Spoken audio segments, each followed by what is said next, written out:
All right, good morning. We are at April the 23rd, 2023. This is Gardener Israel speaking. I'm going to change my channel up a little bit from the archery and the deer that I've been showing you, and I'm going to start talking about some lifestyle diet issues. I am a long time keto eater, although I occasionally mess up and eat some pecan pie, but it's very rare. Now I'm going to do something here that I watched this doctor called Dr. Boz. She's like a keto expert and a regular doctor. She really knows what she's talking about, and I have always, ever since I was a kid, I've been fond of sardines. Now Dr. Boz does a 3-day sardine fast, she calls it. Well, apparently sardines are the most nutritious of the keto type foods that there are. The sardines are just jam-packed full of everything that you need. And you will get, if you are familiar with keto diet, but if you're not, you might want to start looking it up and find out. Now the reason for doing keto is that it makes you in better shape. It does a lot of good things for you. I'm not going to get into the particulars of what keto is, but basically, very shortly, there's two types of energy sources that the human body uses, and one of them is sugar, the sucrose, and the other is ketones also can fuel the human body. Two different fuel sources. And when you eat meat, sardines, fish, deer meat, hamburger, and stay away from the sugars and the carbohydrates, your body shifts over into a ketone method of fueling the body. Might be kind of like if you had an engine that would run on diesel fuel or gasoline. And the keto is more healthy for the body, especially nowadays, because we are inundated with manufactured foods that are carbohydrate driven, all kinds of fracturing of the food sources. And back in the old days, it was a treat if they ever got a hold of any sugar. They made molasses, and got some honey, and they could make a little bit of sugar, brown sugar. But nowadays it's killing us. Now what I'm going to do is I am going to go on I'm going to take the sardine challenge that Dr. Boz recommends. She calls it a sardine fast. That means you're fasting from everything else but sardines. So I'm going to do that, and I'm going to try to film it and let you know what it turns out as. Now I am actually in ketosis right now, and the way that you know that you're in ketosis is they have these little strips called keto strips. I'm going to stop right now and go get that and demonstrate that to you right now and show you what that is. Be right back. Okay, this is a ketone tester right here. You get that at the drugstore everywhere. I don't know how much that costs. What are they nowadays, Debbie? $4 or $5, $6? I don't know. They used to be real cheap. Then there's a chart on the back that shows different colors. Okay, this is one that has not been used, and you see it's not showing any ketones. Alright, basically what you do is you pee on the ketone strip, and then you match up the color. Alright, you see this one here goes all the way to about right there, maybe a little more. You see there, the purple? That's in ketosis pretty good. That's mine from this morning. And I do this every morning when I get up to check my ketone. Now Dr. Boz's method, she's got all kinds of other stuff. They got a thing, they prick their finger and check all kind of blood sugars and all that. I don't go to all those details. I go way back to the Dr. Atkins school, which was back in the 1970s. And Dr. Atkins, the only thing you did back then is you tested your ketones, okay? Now Dr. Boz has a lot of other methods of testing more things, not just your ketones. But for me, this does fine, and I don't like pricking my finger. All right, so I'm going to go on the sardine fast for 3 days. Nothing but sardines. Now I've got another product right here that I ordered recently. That's an Icelandic cod liver in a can. Surprisingly tasty. It would be somewhat, I think this would be allowed on the sardine fast. So that's what I'm going to be doing, and I'll let you know how I feel, and checking my ketones and talking about, you know, the reasons that you don't want to consume hardly any refined sugar. Candy bars, ketchup, all that stuff is just loaded with sugar, and that's the reason that we're so overweight and so unhealthy.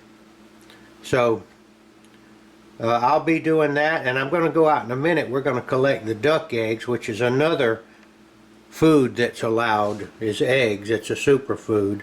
We're going to show you how we raise the ducks around here in a very simple method, and how we collect the eggs without having a great deal of no pond for the ducks, you know, and all that. They do just fine.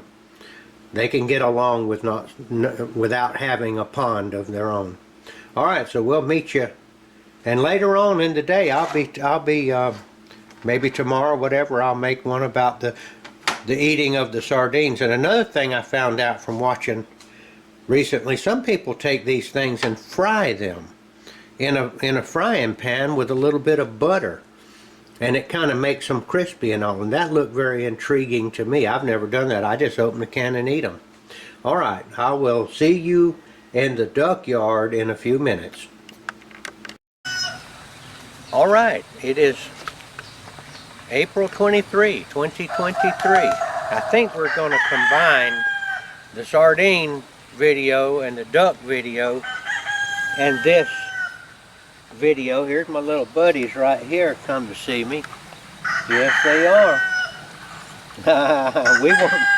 They won't be around much longer. We have a lot of people waiting to buy these puppies, but we like to keep them around. These are livestock guardian type dogs, and we like to keep them around here and learn not to mess with the livestock. See, they're raised up around these chickens and everything we got out here, and when somebody buys them, they can be assured that they won't start chasing their chickens, because we've already, they grow around here, and they've learned that their job is not to chase chickens and ducks and different animals.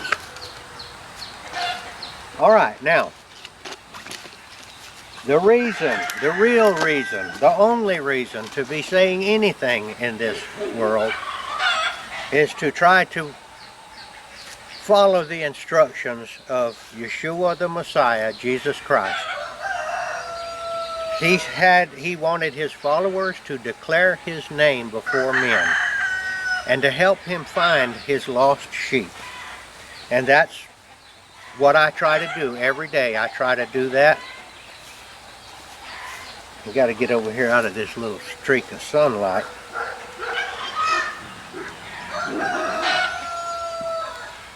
Now I'm calling. My message has evolved over the years, but it's getting more and more certain to me that the job that I've been given is to try to encourage people that have not committed to Christ to go ahead and do it. I'm obviously not speaking to people that will never come to Christ. That I can't do that. I can't make them come. Only Christ can bring people to him. But they often come because they've heard another believer encourage them.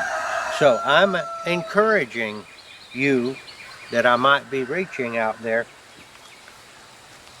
to go ahead and get with it You've been listening to people all your life, probably, preachers, family members, friends, about how good it is to come to Christ. To be saved, they call it, to be born again.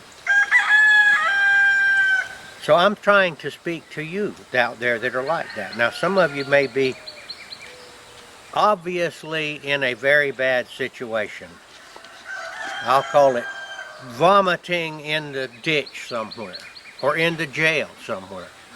Some of you may be in a actually enviable position and appear to be doing just fine in this world. But I can assure you that you will not get out of this world alive. The body that we are in is nothing more than a temporary holding mechanism, or a tent that houses the soul, of which it is apparently immortal. I don't want to get into the theology of it. I'm just telling you, it's time to come to Christ. If you've ever thought about it, if you're willing to think about it now, this is what you need to do. I'm encouraging you, come on. I'm just a regular person. I'm not trying to get any money from you. I can tell you by long experience, I've been on both sides. I've been where you are. I've done about everything a person can do wrong. And now I know with my heart that I'm saved by Christ. Only with my heart do I know that. He's going to give me a key to the kingdom of heaven, so that when I die, I will be with Him. I can tell you that my life has greatly improved since those days when I was off as a prodigal son. I'm no longer ashamed of my life. I don't have any conflicts with any human being. Nobody is chasing me down, trying to say that I've done them wrong. That's gone. Jesus doesn't even remember that part of my life anymore. He promised to forget it. I'm inviting you, come on now, and I'm going to tell you how to do it. It's so simple. Jesus, would you please save me? Would you please forgive me? I know I've done wrong. I want to be on your side now. I'm ready to be on your side. I want to do it now while I still have a few days left. I don't want to wait until I'm laying there on the bed with tubes running down in my nose and unconscious and unable, and I want to do it now while I'm able to stand on my feet.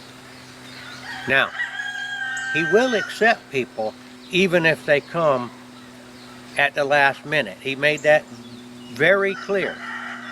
If you're laying there on your deathbed with only minutes to live and you say, "Oh, Jesus, save me," He's going to take you right in and save you, okay? He's going to forget all of your sins, like He said.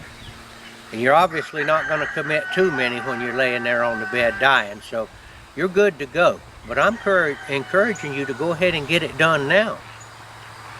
Reclaim the rest of the life that you have. Get reconciled to the family that is ashamed of you, that won't have anything to do with you. They'll be so thrilled that you have come around. And then you can witness to the members of your family that haven't come to Christ. All right, this is my message this morning. I might jump back over there and show you the duck eggs that have been laid since we locked them back up again. I'm going to shoot one time to do my archery segment. And remember my saying, only the first shot counts. And that's all I'm going to shoot. Now I've got a deer standing over there, and I'm going to get one shot at putting this in the perfect place to shoot this wild deer. Now this wild deer is beat up a little bit. You'll hardly recognize him as a real deer. But let's just see if I can do that, if I can put it in the right place.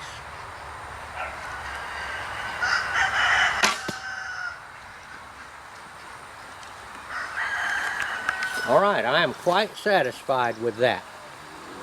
So we'll see you, I think, one more time when we go back to the duck pen, and then I'll wind this long-winded video up.